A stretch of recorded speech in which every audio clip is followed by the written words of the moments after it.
निर्णय IAS by officers for future ये session officers. सिर्फ उन्हीं लोगों के लिए है जो अपने ज्योग्राफी ऑप्शनल में कहीं ना कहीं 200 के आसपास स्टक्ड हैं और उनको अपने मार्क्स 300 लेके जाने हैं, या फिर आप प्रिपरेशन स्टार्ट करने वाले हो या सोच रहे हो ज्योग्राफी ऑप्शनल के बारे में। समझ लो 3 तरीके मैं बताने वाला हूं जिसपे अगर आप काम कर लेते हो आपको 101% ज्योग्राफी ऑप्शनल में सक्सेस मिलेगी। और अदरवाइज आप चाहे मेहनत कितनी भी करते रहना, मैं आपको बता सकता हूं कि कहीं ना कहीं आप फेड अप हो जाओगे और आपको ये समझ नहीं आएगा कि मेहनत करने के बावजूद मेरे मार्क्स क्यों नहीं आ रहे हैं। 3 मेथड क्या क्या है? एक तो सबसे पहला मेथड होता है आपके तरीका, सिलेबस को कवर करने का तरीका, मेथड क्या है, क्या तरीके से आप सिलेबस को कवर कर रहे हो। दूसरा होता है आपकी नोट मेकिंग कैसी है, आप किस तरीके से नोट्स बना रहे हो। और तीसरा होता है आप आंसर फिर कैसे लिख रहे हो। बस ये सिंपल सी कॉन्सेप्ट है और ये तीनों बहुत कॉम्प्रिहेंसिव है, मैं आपको डिटेल में बताने वाला हूं। आज सबसे पहले इस पे बात करेंगे। अगर आपको इन दोनों के बारे में जानना है आप कमेंट में बता देना, मैं उस पे भी वीडियो बना दूंगा। लेकिन सबसे पहले सिलेबस आता है, फाउंडेशन आता है कि कैसे आप सिलेबस को कवर करोगे। आपको लगता होगा यूपीएससी का सामने सिलेबस लिखा हुआ है, ज्योग्राफी ऑप्शनल का उठाएंगे और टॉपिक बाय टॉपिक पढ़ देंगे। सबसे गलत मेथड है, सबसे गलत मेथड है, मैं आपको बता देता हूं। और पता है प्रॉब्लम क्या है? स्टूडेंट एनर्जी लगाएगा इसके ऊपर और उसकी अच्छी खासी एनर्जी लग जाएगी उस पर, फिर भी मार्क्स नहीं आते हैं। और क्यों गलत है हम अभी प्रूव करेंगे। राइट तरीका क्या होगा वो भी हम देखेंगे। देखो, सिस्टम स्मार्ट होना चाहिए। अगर आप किसी सब्जेक्ट को पढ़ रहे हो ना, अगर आपके माइंड में एक स्मार्ट पिक्चर क्लियर नहीं है ना, तो आप मान के चलना आप कितनी भी मेहनत कर लेना मार्क्स नहीं आएंगे। आपको भी महसूस होगा कि अगर 1000 लोग सेलेक्ट हो रहे हैं ना यूपीएससी में, तो आपको लगेगा यार ये 5000 लोग और भी स्मार्ट थे, हार्ड वर्किंग भी थे, क्यों नहीं सेलेक्ट हुए? क्योंकि उन्होंने कहीं ना कहीं अपनी स्ट्रेटेजी में गड़बड़ की है। ठीक है, अभी बात करते हैं कि फंडा क्या होगा। सीधा सिलेबस पे आते हैं।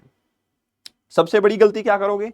सिलेबस उठाओगे, सामने पहला टॉपिक देखा, इसी को कवर करना शुरू कर दिया। रॉन्ग मेथोडोलॉजी, गलत है ये।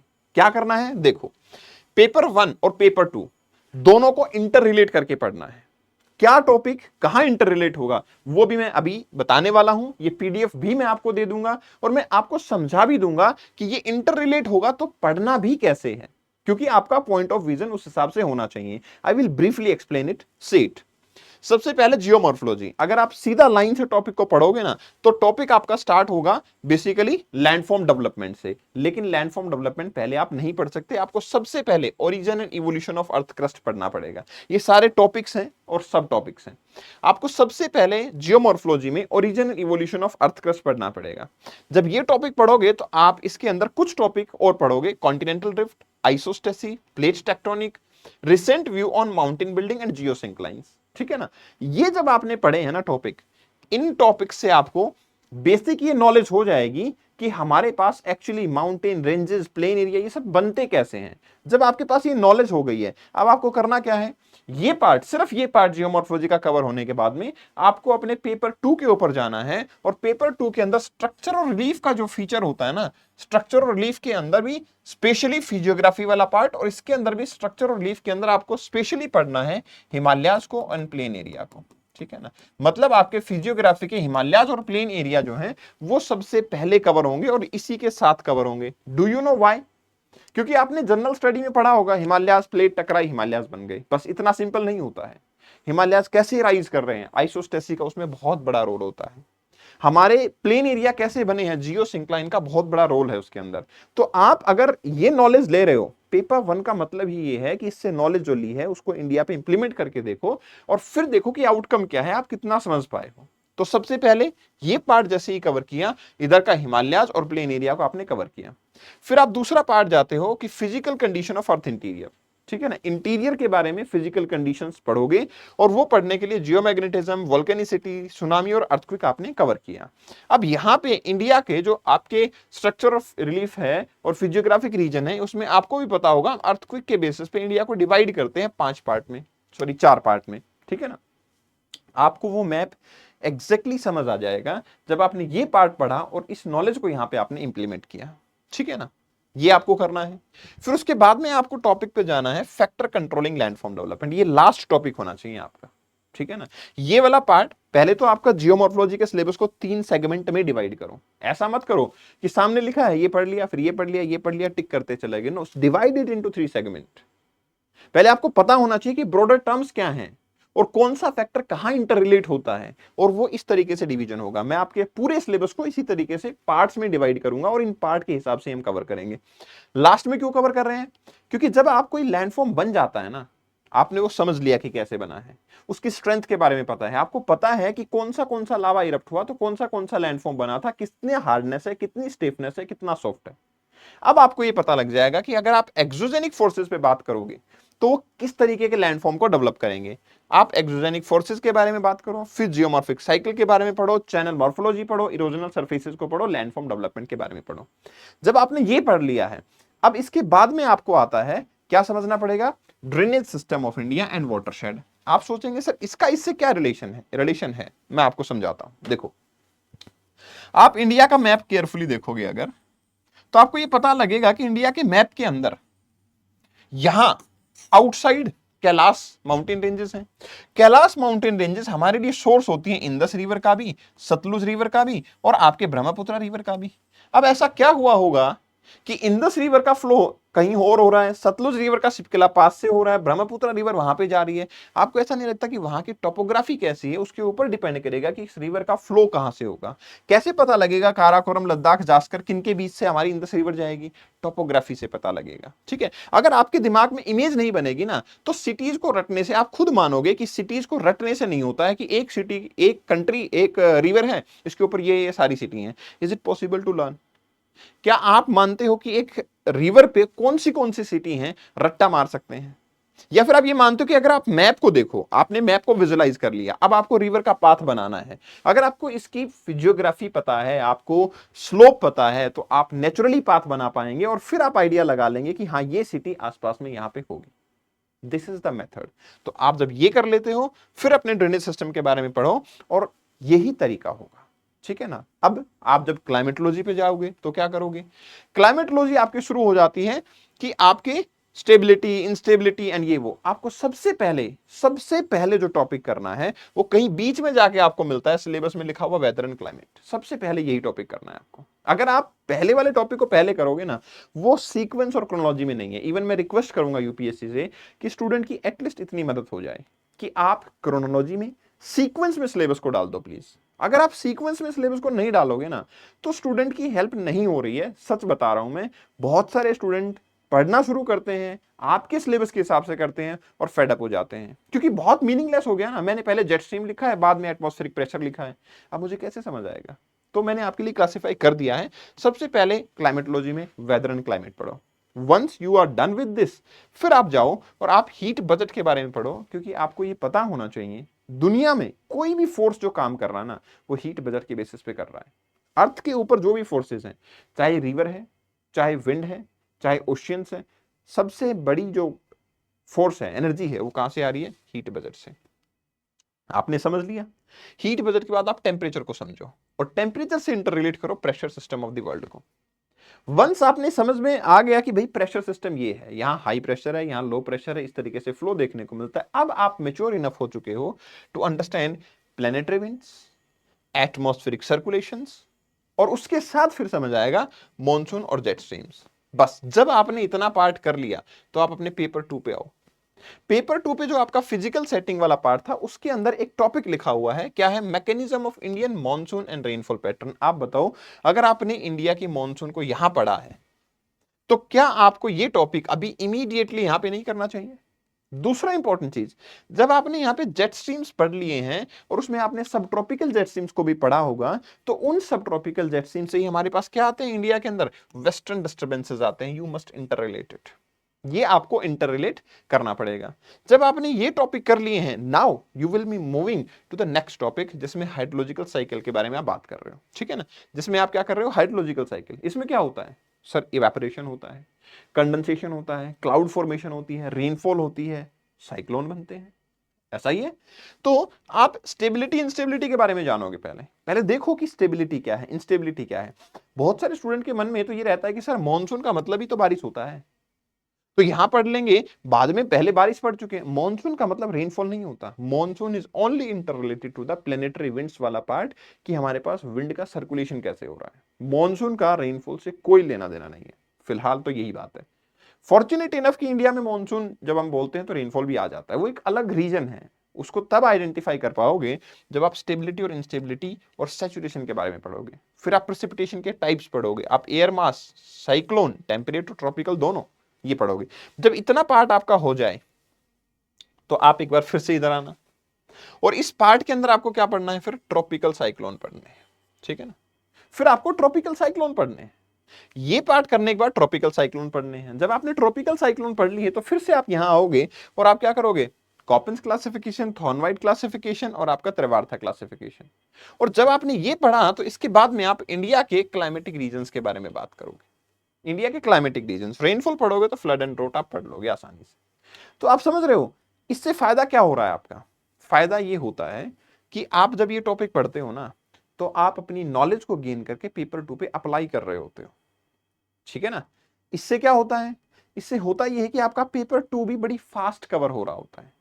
अदरवाइज क्या होता है कि आपने जब पेपर 1 पूरा किया, आपने क्लाइमेटोलॉजी पढ़ा है कभी 2-3 महीने पहले, और अब पेपर 2 में आए तो तब तक भूल चुके हो कि थॉर्नवाइट क्या था, आपके कॉपिन्स की क्लासिफिकेशन क्या थी। और यहां क्या हो रहा है, रिवीजन, कि आपने अभी पढ़ा, अब आपने उस नॉलेज को इंप्लीमेंट किया। और जब तक नॉलेज इंप्लीमेंट नहीं करोगे ना तब तक आप एग्जाम्पल्स अच्छे नहीं दे पाओगे, आप अपनी जो पोजीशन है उसको पोर्ट्रे नहीं कर पाओगे। एंड फिर अल्टीमेटली आपको पढ़ना है ग्लोबल क्लाइमेट चेंज। ये ग्लोबल क्लाइमेट चेंज जब पढ़ोगे तो यहां भी फ्लड एंड ड्रोट आएगा और यहां भी आपका फ्लड एंड ड्रोट आ रहा है, ठीक है। ये सीक्वेंस में आपने पेपर किया। अब आप आगे बढ़ोगे, आप ओशियनोग्राफी पे जाओगे। ओशियनोग्राफी में सबसे पहले बहुत ही गंदा सा टॉपिक लिखा हुआ है। यस, मैं बोल रहा हूं सीधा सीधा, बहुत ही घटिया टॉपिक लिखा हुआ है। अगर आप सीक्वेंस में गए ना तो सबसे पहले bottom topography of Atlantic, Indian ocean and Pacific ocean, आप वहीं ओशियनोग्राफी को छोड़ दोगे। और लॉजिकल भी नहीं है इसको पढ़ना, इसलिए सबसे पहले आप क्या पढ़ोगे, आप पढ़ोगे हीट एंड सॉल्ट बजट। आप हीट एंड सॉल्ट बजट को सबसे पहले पढ़ो। जब आपने heat and salinity of the oceans को पढ़ लिया है, उससे आपको पता लगेगा कि इनकी प्रॉपर्टीज में डिफरेंस है। कहीं पानी ठंडा है, कहीं पानी गर्म है, कहीं सैलिनिटी ज्यादा है, कहीं सैलिनिटी कम है। तो वाटर कहीं हैवी है, कहीं लाइट है, और इसी सर्कुलेशन की वजह से तो भाई हैवी और लाइट है तो डेंसिटी का डिफरेंस है। तो नेचुरली आपका फ्लो देखने को मिलेगा, और क्योंकि यहां पे फ्लो आपको देखने को मिलेगा इसलिए आपको वेव्स, करंट्स, टाइड्स ये समझ आएंगे। और जिस तरीके से ये फ्लो करते हैं वैसे ही आपके ओशन डिपॉजिट्स होते हैं। जब आपने ये पार्ट कर लिया है तो आप इंडिया की ज्योग्राफी में रिसोर्सेज वाले चैप्टर में जाएंगे, और रिसोर्सेज वाले चैप्टर के अंदर आप क्या पढ़ेंगे, आप सरफेस एंड ग्राउंड वाटर के बारे में बात करेंगे। ओशंस पढ़े हैं तो यहां आपको वाटर के बारे में बहुत सारा आइडिया लगेगा, तो यहां भी हम थोड़ा सा सरफेस और ग्राउंड वाटर के बारे में भी समझेंगे। फिर हम किस पार्ट पे आएंगे, ये मैरीन रिसोर्सेज, जिसमें biotech, mineral, energy resources, coral reef, sea level change और मैरीन पोल्यूशन पे बात करेंगे। तो ये पढ़ने के बाद आपको बायोटेक और मैरीन रिसोर्सेज यहां भी ये भी पढ़ने चाहिए, क्योंकि भाई आप सोचो ना, ये रिसोर्सेज और वो रिसोर्सेज जो हैं क्या अलग हैं, नहीं। आप यहां भी अटलांटिक के रिसोर्सेज, पैसिफिक के रिसोर्सेज, इंडियन ओशन के रिसोर्सेज पढ़ रहे हो, और इंडिया के अंदर जाके रिसोर्सेज वाले चैप्टर में स्पेशली मेंशन है बायोटेक एंड मैरीन रिसोर्सेज। तो क्या आप यहां पे कोई अलग चीज पढ़ोगे? और अगर आप नहीं पढ़ोगे तो आप उस चीज को अननेसेसरी क्यों स्ट्रेच कर रहे हो? आज ये वीडियो उनको भी भेज देना जो ये सोचते हैं ना कि ज्योग्राफी का ऑप्शनल सिलेबस बहुत वास्ट है। आप समझ रहे हो कितनी सिमिलैरिटी है? जो चीज आप यहां पढ़ रहे हो उस चीज को वहां इंप्लीमेंट कर रहे हो, और अगर आप इंप्लीमेंट कर रहे हो तो आपके लिए वो वास्टनेस बिल्कुल खत्म हो जाती है। फिर आप मूव करोगे कहां पे, बायोजियोग्राफी पे। आपने बायोजियोग्राफी, जेनेसिस ऑफ सॉइल पढ़ा, आपने सॉइल प्रोफाइल पढ़ा, आपने क्लासिफिकेशन पढ़ा, इरोजन पढ़ा, डिग्रेडेशन पढ़ा, कंजर्वेशन पढ़ा। Once you are done with this particular part, अब आप इंडिया के एग्रीकल्चर वाले पार्ट के ऊपर आ जाओ। और एग्रीकल्चर के अंदर स्पेसिफिकली हम किसके ऊपर बात करेंगे, एग्रीकल्चर में स्पेसिफिकली हम बात करेंगे यहां पे लैंड कैपेबिलिटीज पे, जो कि काफी हद तक किसके ऊपर डिपेंडेंट है, सॉइल के ऊपर डिपेंडेंट है। कि सॉइल का कैरेक्टर कैसा है वो हमारे पास लैंड की कैपेबिलिटीज निकल के आ जाती है। उसी के लैंड की कैपेबिलिटी के हिसाब से आप देखोगे एग्रीकल्चर इंटेंसिटी को, ठीक है ना। आप यहां पे पढ़ोगे फिर land tenure and land reforms को, ठीक है ना। अब इसके बाद में आप यहां आओगे और देखोगे कि world distribution of plant and animals, जिसमें आपका deforestation, conservation, social forestry, agroforestry, wildlife and major gene pool centre, यही टॉपिक यहां देखो। एग्रीकल्चर एंड पोल्ट्री, ठीक है ना। यहां पे आपका एग्रो एंड सोशल फॉरेस्ट्री, वहां भी पढ़ रहे हो, यहां भी पढ़ रहे हो। भाई एग्रो फॉरेस्ट्री आपने पढ़ा, सोशल फॉरेस्ट्री पढ़ा, सेम चीज यहां पे भी पढ़ी आपने। आप वहां पे वाइल्ड लाइफ के बारे में बात कर रहे हो, आप यहाँ पे लाइफ स्टॉक रिसोर्सेज के बारे में बात करोगे, आप यहाँ पे वाइट एक्वाकल्चर, सेरिकल्चर, इन सब के बारे में बात करोगे, ठीक है ना। सो आइडियली आप क्या समझ रहे हो, अगेन इंटर रिलेशन। तो आप जब ये पार्ट कवर करोगे तो आपका वो वाला पार्ट काफी हद तक कवर हो रहा होगा। फिर जब आप एनवायरमेंटल ज्योग्राफी पे जाते हो तो अगेन एनवायरमेंटल ज्योग्राफी में भारी भरकम बायोडाइवर्सिटी सस्टेनेबल डेवलपमेंट से शुरू नहीं करना। सबसे पहले आप जानो प्रिंसिपल ऑफ इकोलॉजी क्या होता है, आप एनवायरमेंटल लेजिस्लेशंस के बारे में जानो, global and regional ecological imbalances के बारे में जानो। जब आपने ये जान लिया है और आपने एनवायरमेंटल लेजिस्लेशंस पढ़ लिए हैं तो नेचुरल सी बात है आपको यहाँ पे क्या पढ़ना चाहिए, जब वहां प्रिंसिपल ऑफ इकोलॉजी पढ़ा तो यहाँ पे principle of environmental impact assessment, ठीक है ना, एनवायरमेंटल अवेयरनेस, इसके बारे में डेफिनेटली आपको जानना ही जानना चाहिए, ठीक है। फिर आपने क्या किया, ह्यूमन की इकोलॉजिकल अडेप्टेशन पे बात की, मतलब ह्यूमन कैसे एनवायरमेंट को डिग्रेड कर रहा है, कैसे मैनेज कर रहा है और कैसे कंजर्व कर रहा है, क्या क्या मेथोडोलॉजी यूज कर रहा है, एनवायरमेंट की पॉलिसी क्या है हमारी, सस्टेनेबल डेवलपमेंट क्या है हमारा। जब आपने ये कर लिया तो यहाँ पे इकोलॉजिकल इश्यूज हैं उसको भी कवर करो। हैजार्ड्स देखो, लैंडस्लाइड, अर्थक्वेक, फ्लड, ड्रोट, इससे रिलेटेड इश्यूज में एनवायरमेंटल पोल्यूशन, कैसे लैंड यूज पैटर्न चेंज हो रहा है, कैसे एनवायरमेंट डिग्रेड हो रहा है, कैसे डिफॉरेस्टेशन हो रहा है, डेजर्टिफिकेशन हो रहा है, और सस्टेनेबल डेवलपमेंट का क्या मतलब होता है, सेम सिनेरियो। क्योंकि होता क्या है, आप जब यहां पे आते हो ना तब तक यहाँ के रूल्स, रेगुलेशंस, लॉज सब बोल चुके होते हो, तो आप एक लेमन की फॉर्म में आंसर लिखना शुरू कर देते हो। मैंने बहुत कम स्टूडेंट ऐसे देखे हैं कि जिनका पेपर 2 में मार्क्स कम आए हो, ठीक है ना, लेकिन क्या करते हैं, आजकल आने लग गए हैं। आजकल क्यों आने लग गए, क्योंकि अब हम पेपर 2 को क्लब नहीं कर पा रहे हैं, क्योंकि पेपर 2 अब थोड़ा थोड़ा किसकी तरफ चला गया, अप्लाइड की तरफ चला गया। पहले स्टैटिक पूछता था ज्यादा कि मॉनसून कैसे आती है इंडिया में, आ जाते थे मार्क्स, है ना, इंडिया के अंदर वेजिटेशन कैसा कहां कहां मिलता है। अब अप्लाइड पूछता है, क्या पूछता है कि क्यों हिमालयाज में लैंडस्लाइड वेस्टर्न घाट से ज्यादा होते हैं, और अब मार्क्स गिरने लग गए हैं। क्यों गिरने लगे, क्योंकि हम इस नॉलेज को यहां पे इंप्लीमेंट नहीं कर पाते हैं।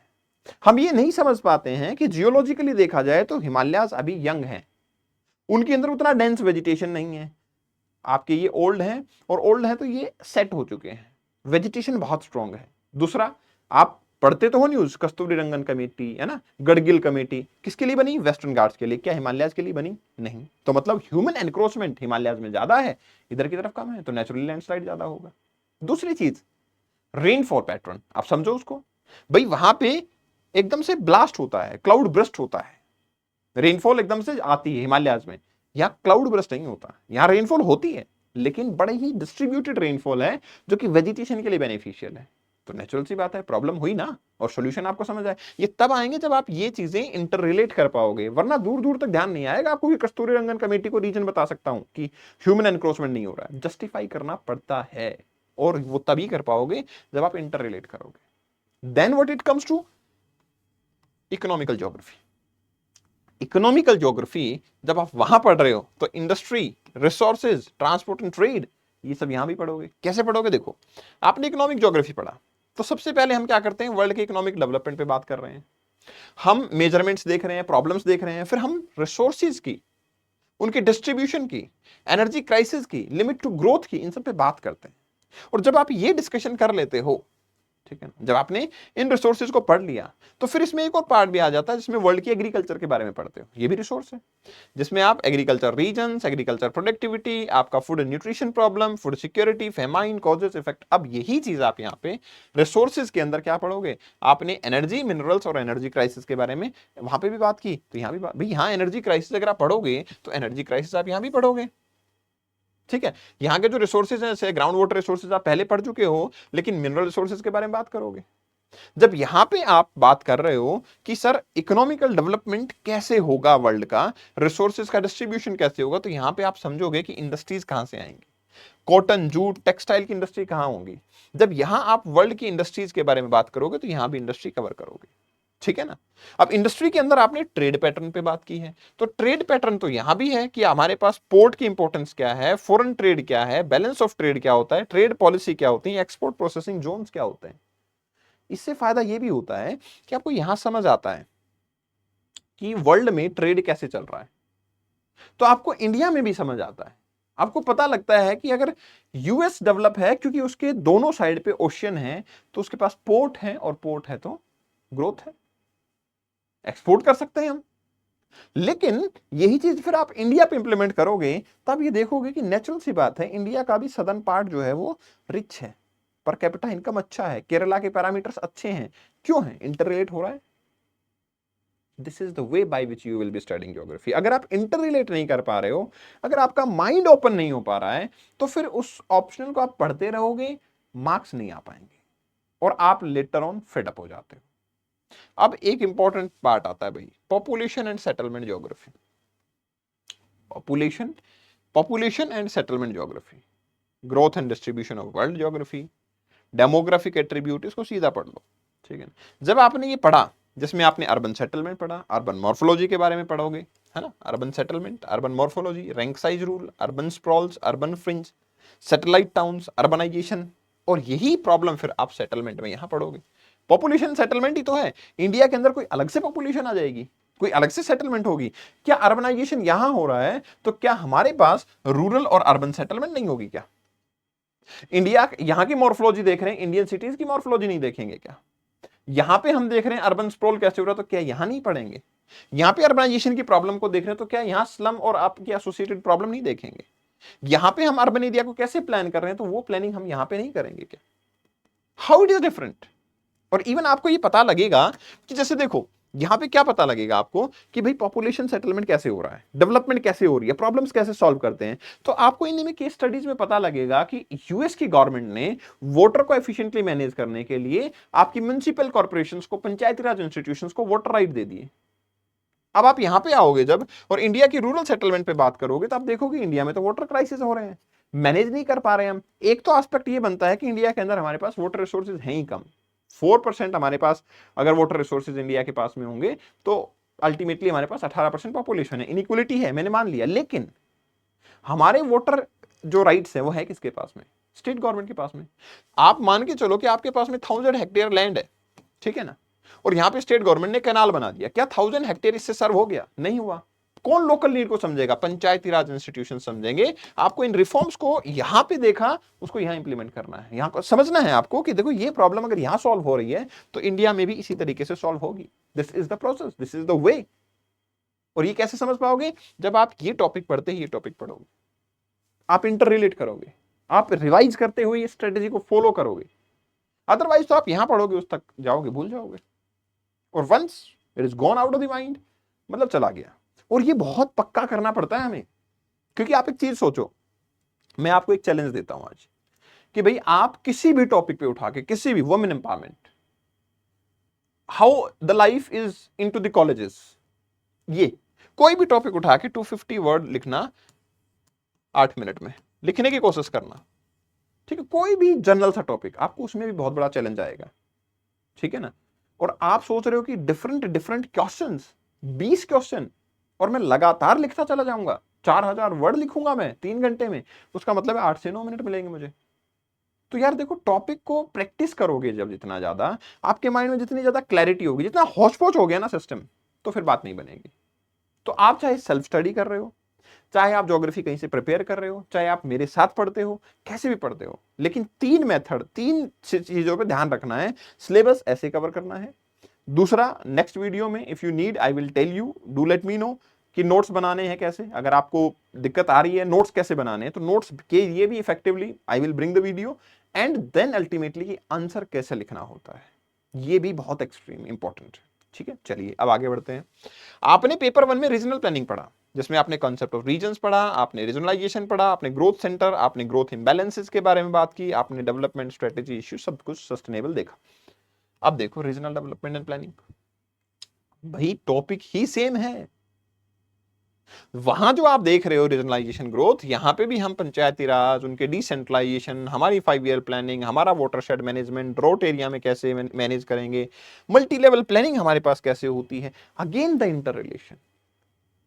आप एक बात बताओ, क्या आपसे अगर मैं एक जनरल सा क्वेश्चन पूछूं कि इंडिया की ट्रैफिक प्रॉब्लम क्यों सॉल्व नहीं हो रही है, दिन ब दिन बढ़ते जा रही है, यू विल बी शॉक्ड। क्यों? क्वेश्चन इजी लग रहा है, लेकिन लिख के देखो, लिखोगे ना तब पता लगेगा कि यार ये बहुत बड़ा चैलेंज हो जाता है, रिपीटेटिव पॉइंट्स आने लग जाते हैं। क्या आप यहां के रीजनल मेथड से नहीं समझ पाओगे कि कैसे इंडिया की सिटीज को बेहतरीन बनाया जाए, कैसे ये लोग प्लानिंग कर रहे हैं। क्या आपको ये प्रॉब्लम फील नहीं हो रही कि दिल्ली, अभी वी आर फीलिंग प्राउड, एक रिपोर्ट की एक हेडिंग देखता हूं मैं और उसमें लिखा कि Delhi is no more the most polluted city of the world, ठीक है ना, ये हेडिंग है। तो फिर मेरे को लगा क्यूरियोसिटी कि ये कैसे हो सकता है, इंडिया की सिटी पॉल्यूटेड नहीं है। मैंने गया तो देखा तो वो बता रहा है कि मेघालय और आसाम के बॉर्डर पे बेनिहाट नाम की सिटी है जो सबसे पॉल्यूटेड है। मतलब तो ये हो गया कि हम दिल्ली से हटे तो वहां चले गए।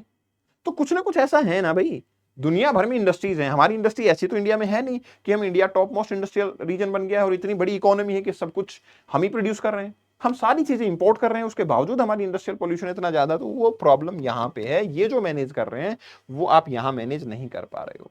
और ये कंपैरेटिव स्टडी बहुत जरूरी है, तभी आप ये समझ पाओगे कि हम कैसे ग्रो करें।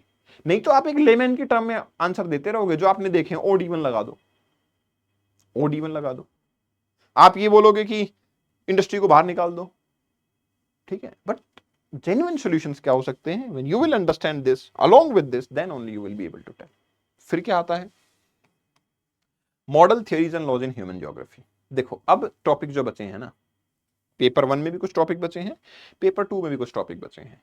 ये टॉपिक आपको इंडिपेंडेंटली पढ़ने चाहिए क्योंकि इनका बहुत ज्यादा इंटररिलेशन नहीं है। Model theories and law, Malthusian theory, Marxian theory, demographic transition theory, हालांकि उसमें से कुछ इंप्लीमेंट होगा इंडिया में तो हम वैसे बात करेंगे उसके ऊपर, उसमें बहुत ज्यादा सेम टॉपिक नहीं, ठीक है ना। आपका रिमलैंड थ्योरी है, आपकी हार्टलैंड थ्योरी है, इसके बारे में बात करोगे। आपका स्टो मॉडल ऑफ ग्रोथ आप देखते हो, ठीक है ना। आप बेसिकली पैरोक्स के बारे में बात करते हो, लॉस के बारे में बात करते हो, सेंटर प्लेस थ्योरीज के बारे में बात करते हो। दीज आर द मॉडल्स जो आपको इंडिपेंडेंटली पढ़ने हैं, ठीक है। ऐसे ही पेपर 2 के अंदर कुछ चीजें हैं जो आपको इंडिपेंडेंटली पढ़नी है, जैसे पॉलिटिकल एस्पेक्ट है, ठीक है ना। फेडरलिज्म के बारे में पढ़ोगे, स्टेट के रीऑर्गेनाइजेशन के बारे में पढ़ोगे, इमरजेंस ऑफ न्यू स्टेट्स के बारे में पढ़ोगे, इंटरस्टेट इश्यूज के बारे में पढ़ोगे, बाउंड्री लाइंस के बारे में पढ़ोगे, क्रॉस बॉर्डर टेररिज्म के बारे में पढ़ोगे। ये सब चीजें आपको इंडिपेंडेंट पढ़नी है। सिमिलरली आपके जो कंटेम्प्रेरी इश्यूज हैं ये आपको पढ़ने की एज सच इंडिपेंडेंट जरूरत है ही नहीं। क्यों? क्योंकि हम ये पढ़ चुके हैं पहले ही। कब पढ़ चुके हैं? हमें मार्क करते जाना है। आप बताओ, हमने इकोलॉजिकल इश्यूज पढ़े हैं, हमने एनवायरमेंटल हैजार्ड के बारे में पढ़ा, लैंडस्लाइड, अर्थक्वेक, सुनामी, फ्लड, इन सब के बारे में पढ़ा।